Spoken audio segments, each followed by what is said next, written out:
Taking the entrepreneurial leap is a big decision under normal circumstances. And to many, it may seem like a crazy thing to do during a pandemic. But I've encountered several nurses who have successfully gone from side hustle to full-time nurse entrepreneur in 2020. Starting with today's episode, I will be bringing you these amazing nurses and a mini-series featuring nurses who have transitioned to full-time entrepreneurs during 2020. We are starting off the series today with Ananya Datta. Ananya is a dual board-certified pediatric nurse practitioner, consultant, and coach on a mission to help the next generation of nurse practitioners step into practice with confidence and clarity. Her desire to support new grad NPs in their transition to practice is mission-centric and ties back to her lack of orientation and onboarding support as a new grad many years ago. In addition to that, Ananya has started her nurse consulting agency. Today we are talking with Ananya about her journey to nurse entrepreneurship.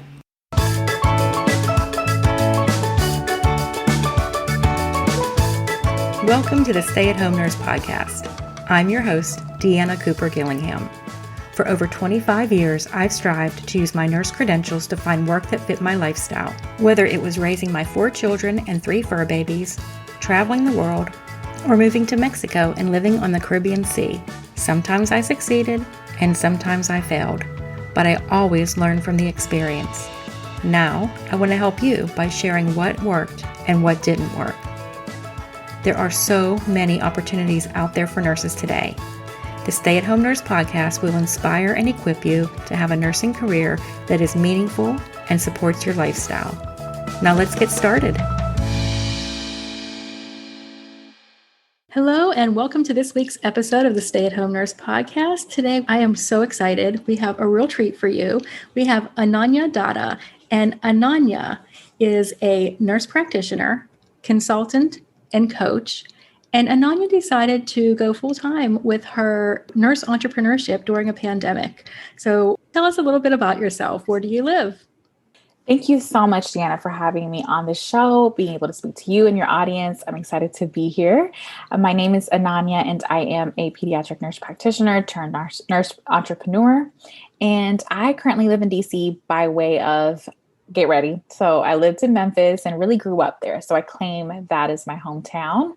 But I've traveled quite a bit on the Northeast for the last, I would say, 7 to 8 years. So I went to New York for grad school, lived in Philly for a few years, and now DC is my home.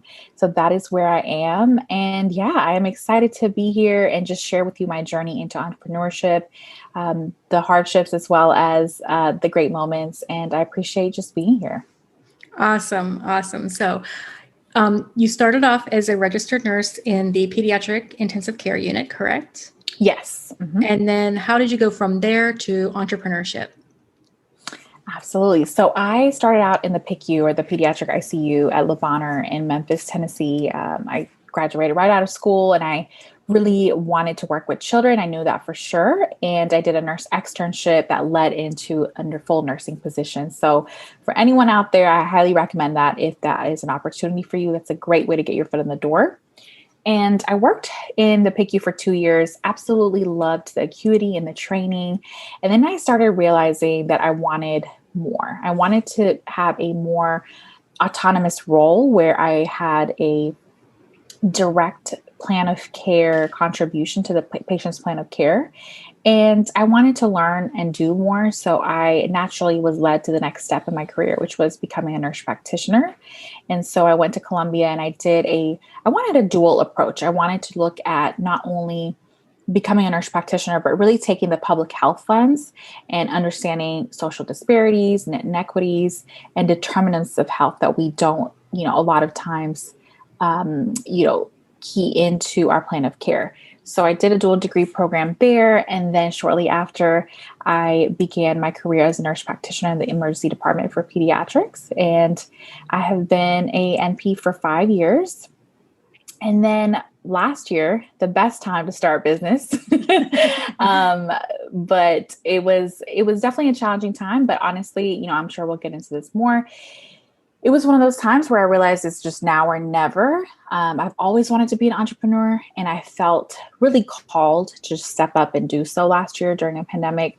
And I decided to repurpose my skills as a consultant, something that I've always been doing, but never gotten paid for by my employer, which I'm sure a lot of you who are listening can relate. And I'm sure, Deanna, you can relate also. We never are told that this is something that you can get paid for. A lot of times it's outsourced. So when I realized that, I started really taking a deep dive into consulting and found a mentor and transitioned into that role. And then shortly thereafter, I have pivoted a little bit. I still am doing consulting, but my main passion is the nurse coaching. And I currently help new grad nurse practitioners step into their practice with confidence and clarity.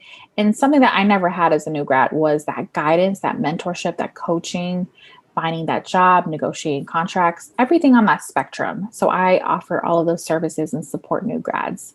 And that is my biggest love right now. Awesome. I can hear the passion in your voice, and I can definitely see it in your face, which our listeners can't see, but I can see how you just lit up with that. So was consulting for you something that you kind of fell into, or was it something that you were passionate about? That's a great question. So I had been on task forces for my previous employer in the emergency department to create a curriculum for onboarding new nurse practitioners with another nurse practitioner. We co-piloted a program and a curriculum. There was no precedence before. And this is typically a type of assignment that you would outsource to consultants. However, we as employees were given the task.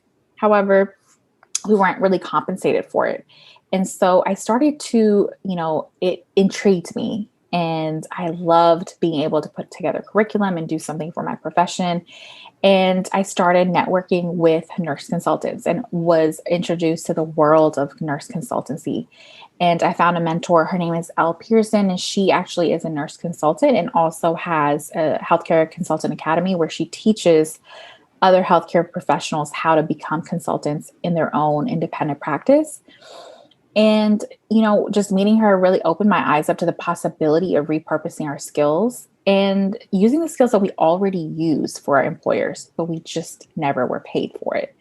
And in the height of the pandemic, a lot of changes happened, not only for myself, but a lot of my colleagues in terms of our hours getting cut, our clinical practice changing, the landscape and the predictability of needing nurse practitioners changed. And it was the perfect time for me to say, okay, Ananya, what can you do and repurpose your skills right now? And consulting was the most natural fit. And I think that troubleshooting, investigating, and repurposing our skills comes naturally to us as nurses. So for anyone out there that is considering this field or is toying with the idea of, is this possible for me? I want you to know that it absolutely is. So I think that as nurses, sometimes we don't actually realize that we're doing that.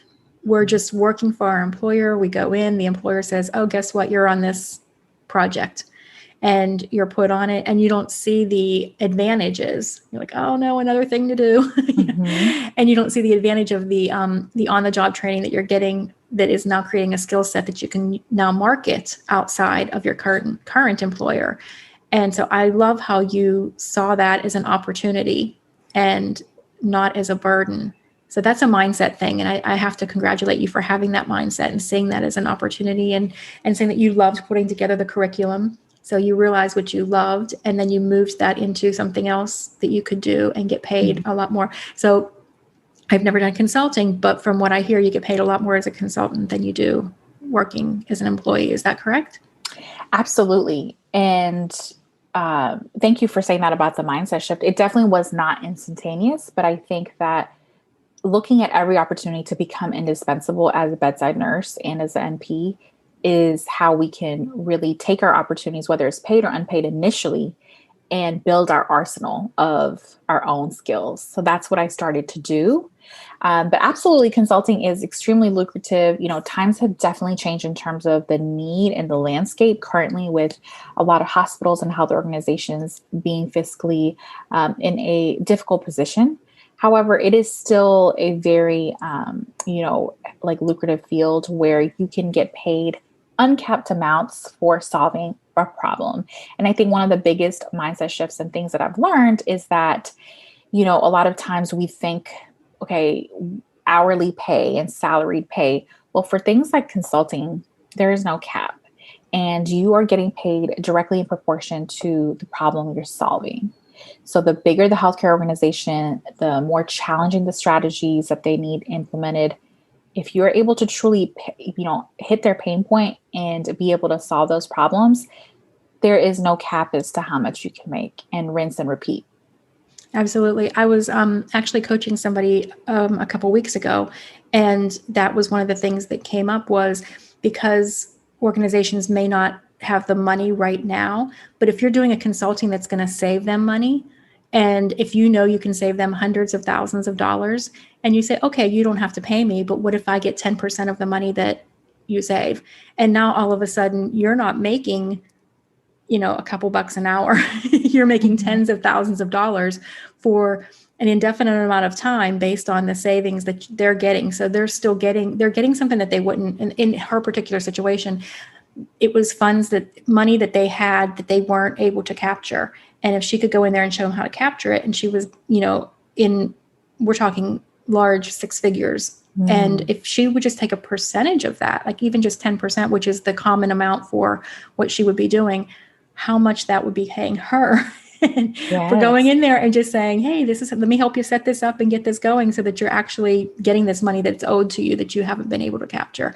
And so sometimes it's thinking outside the box of, Absolutely. how, okay, they don't have a budget for this, but I'm going to tell you don't have to pay me unless I give you the results that I promise I can give you. So I love how you think outside the box. And so it sounds like, and I really like to stress this too, because when you looked into this, you told me about Elle, and I've been following Elle. She is really helping a lot of nurses become consultants and really work in, just break free and earn what they're worth. And so I'm assuming you didn't know how to become a consultant. You knew that you had done this for your organization, and now you're like, hey, I could do this for others. So tell me what that was like, trying to figure out how did you find a consultant? How did you know or a coach or consultant or whatever? How did you find the person? What was your mindset going into that? I'd like to hear a little more about that. Sure. So I stumbled upon Elle's Facebook group, the Healthcare Consultant Mastermind, and I started attending some of her free events about how to be a consultant. And I just started seeing myself and expanding the possibilities a little bit, kind of pulling those strings, and started picturing myself, as the person that she is right now. And that's kind of where the possibilities started. And then I entered her academy, and she really walked us through a step-by-step of how to create an LLC, form a business. And the biggest thing that you mentioned is a mindset. So when I went into the academy about a year ago, I started with a very scarcity and lack mindset, because this is all I had known, is being an employee in 9 to 5 or 312s. And, I do my work and I leave, and that's pretty much it. But really changing and shifting into a growth mindset and understanding the possibilities and seeing that, she is, living in the vision of where I want to be and that it's possible, really solidified a fire in me to get started and creating, a true business that I'm proud of, and mapping out my vision. The first step was committing to one thing, which was that I'm certain of my success, and then mapping out, the logistics of a one-page business idea, business plan, and then walking through step by step on how to become a brand and become a business and really sell yourself, which I know as nurses, we are so tough on ourselves, and we have a hard time in this arena. I know I did for sure on how to sell myself, but I have come a long way. And I know that, it's definitely possible for other people to do the same. I'm so glad you brought up the mindset. I think a lot of times people look at me and they're like, oh, wow, you're living on the beach in Mexico and you have this business. But I had a lot of mindset issues to overcome to get there. And a lot of my podcast episodes are on mindset. And a lot of times those are the ones people don't want to listen to, but I do them anyway, because it's not about to me, it's not about getting as many listeners as I can and those vanity metrics and everything. It's about helping those that need it. And mindset is, I actually did a podcast episode on it. Mindset is the one thing that'll keep you from getting where you need to. I mean, that is the one thing. If you don't have that, you can't do anything else. And some people were born with this great, growth mindset, and they were encouraged, and they just have been fed all along this, you can do anything. But some of us have a mindset that is like, who am I to do that? And we really need to work on that. And until we work on that, no matter what we try, we're not going to succeed. So I'm so glad to hear that you have been working on that, and it's obviously your success proves how important that mindset was. And even something that you said, I just want to focus on one more thing that you said. When you were talking about the project that you were doing that usually a consultant will come in and do, I think changing our mindset from I have to do this to I get to do this. And I know sometimes, like when I was asked to be a super user for a computer system or something like that on the floor, and you're like, oh man, I have to do this. But when you change it to I get to, you start to see the possibilities that come with it, because now you are seen as somebody who understands computers. So now when there's a different position that comes up, like when I wanted to work in case management and you needed to have experience with computers, oh yeah, I was the super user. Doesn't mean that I knew everything about it. Believe me, there were people that knew more than me, but I learned it and I wasn't afraid to learn it. So mindset is so important. And just changing that one little phrase of I have to I get to can mean the world. Absolutely. So next, I'm really interested in the thing that lights you up, which is the nurse practitioners and helping them.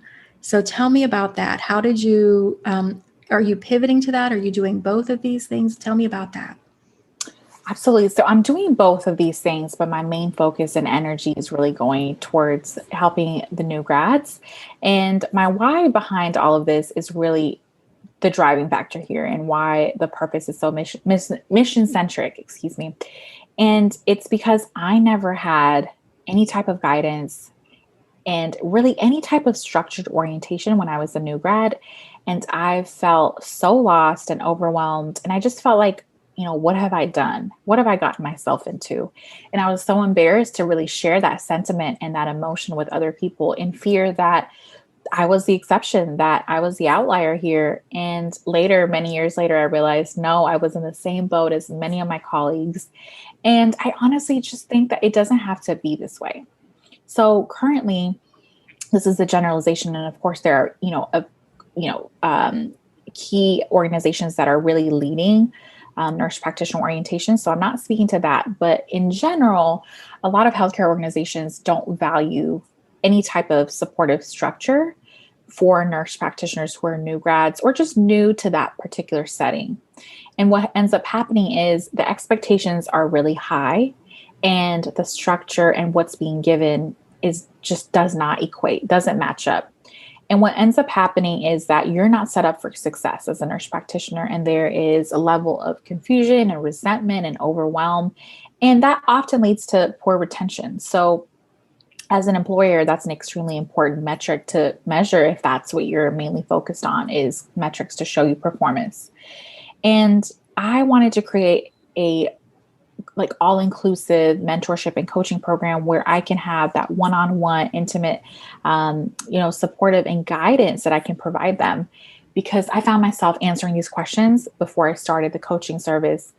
I've been doing this for 3 years for free, where people would naturally gravitate towards me and come and ask me questions. How do I negotiate a contract? Help me transition. I'm not really sure where to go to look up things. I'm embarrassed to ask my preceptor. Things of that nature I had been answering. And I realized, I think that there is a real need that I can address on a scalable way if I create a business. And so that is where my coaching business has been born out of. I love that. I did the similar thing where you find a need and you find what people are already asking you about and asking you for help with, and then you just kind of take off with that, because obviously there's a need. I love how I love how you light up about that. I can tell that's really where your passion is, that you love helping these people and you would do it for free and you have, and now you're saying that it's actually something that you can make a living off of. So going back to during a pandemic year, you've decided to start these businesses and go, if I'm understanding correctly, you went full time with your businesses. So is this where you're getting all of your income from now, is primarily from your two businesses, your consulting and your NP training? Yes, that's correct. Awesome. Awesome. So being that you have two businesses going, and how do you, I'm sure you have other responsibilities also. So how do you divide your time up? How do you divide your resources, such as your time and your energy? And tell me about that. That is a great question that I'm still working on. But, one of the biggest lessons that I've learned here is being a solopreneur and being on that, starting end of a business where you're wearing all of the hats. So you are your social media manager, your executive assistant, you're creating content, you're producing content. It's a lot of hats to wear. And I started having to really put boundaries up because what I found was I could work on my business for hours, maybe 10, 12 hours a day. And I would love it because this is truly what I'm passionate about. But then my home and, my household duties were just not really getting the attention that I, needed to input. So having healthy boundaries. So even though you're a solopreneur and it feels like you can be in business all day and answer questions and emails all day, putting a true hard stop to my daily activities so that, after 6:00, I don't take any calls. I don't, answer any emails or social media. I unplug because a lot of my lead generation and questions do come from social media. So it's not only a personal engagement for me, but it's a way that I do business. So I have to unplug because it's two in one. So I have to separate that. And so just really putting those hard boundaries and really engaging in self-care. Now, I know that's a really buzzword and people use that loosely, but to me, self-care is just not only activities that we do, but how we talk to ourselves and that mindset every single day. So putting these boundaries has helped me tremendously with the amount of energy that I'm putting. So I don't take calls, typically before 10 a.m. I don't make big decisions before then. And then I don't take any calls or big decisions after 5:30, 6 p.m. On the weekends, I unplug. It is my time to play and have fun and really connect with my partner and my puppy. And just realizing that, putting those 5-6 hours a day of focused work is going to get me there longer than being burned out and burning the midnight oil for weeks on end. That's not going to be helpful since I am a solopreneur. So really just, doing my mindset routine, my morning routine, having boundaries every day, and knowing that I am one person right now until I get that team, that I can just do as much as I can, and just being kind to myself and giving myself that grace and boundaries has really been helpful. That's awesome. I think that's one of the biggest issues that solopreneurs have, especially when they love their business. Mm-hmm. When we love the people that we are serving and we love what we're doing, we can say, well, it's not really work because, and then we get burned out and we don't help the people we want to help because we ourselves are burned out. And I know burnout is a big buzzword also, and self-care and all of these, and, balance and all of these buzzwords, but they're there for a reason. Mm-hmm. And the reason is because we tend to, I think, especially those of us that are nurses, we are so into helping other people and we get such joy and fulfillment from helping other people that we don't see that it's work and we need to fill our buckets too. I remember when my son was in school and they talked about buckets and how you fill your bucket and you empty your bucket and you have to make sure you're filling it and you're not just emptying it and figuring out what fills it and what empties it. So sometimes we think we're filling our bucket when we help somebody else, and we are, but it's still draining us, and we have to realize that and make sure that we're taking care of ourselves. So I'm loving that you are recognizing that so that you can help more people in doing that. Absolutely. So what advice we need to be wrapping up, but what advice would you want to give? What do you want to leave for our listeners that that one piece of advice you'd want to leave them with? The biggest, piece of advice that has been helpful for me is just knowing that taking action is going to be the thing that makes you feel unstuck. I know a lot of us, especially last year, feel like we're spinning our wheels and feeling like we're placed in a stuckness that we just can't break through. And the biggest piece of advice I can give you is taking that first action and committing to just one thing. And those little micro commitments that you say to yourself leads to, 6 months down the road, you'll look back and say how much you've been able to accomplish, whether that's a business, a side hustle, another stream of income, whatever it is. Just start, take action, and commit to one thing. And just know, one thing we've learned last year for sure is that I encourage everyone to tap into their entrepreneurial side, because healthcare is now way more unpredictable than we ever thought. So I just encourage you to think about using your gifts and repurposing them. And it doesn't have to be always monetary. It can be your time, it can be your energy, your skill set, your expertise. I just encourage you to really look outside of the nursing box and ask how you can give back and support yourself and your dreams in other ways, because this is the time. If not now, then when? We absolutely have learned that. That is awesome. And that is a beautiful way to leave our listeners today. I know you also have a little freebie for our listeners. And do you want to tell them a little bit about what that is? And we'll have a link in the show notes for that. Sure. Thank you so much for that opportunity. So I would love to share a nurse practitioner new grad toolkit with any new grad who is looking for some support as they enter the job search arena, with an interview checklist and really just learning about non-negotiables and key things you should have in place as you're entering that job market. So if you are interested, then Deanna, you're going to put that in the show notes. So thank you so much for doing that. Feel free. It's a free downloadable checklist. I would love for you to have it and connect with me and let me know what you think and what resonated with you. Okay. And I know you're not on social media all the time, but you do make a lot of connections on social media. So is there a preferred place that you like for people to connect with you? Yes. So I love Instagram. That's the fastest way to contact me. And my IG handle is at Ananya, Ananya, the PNP.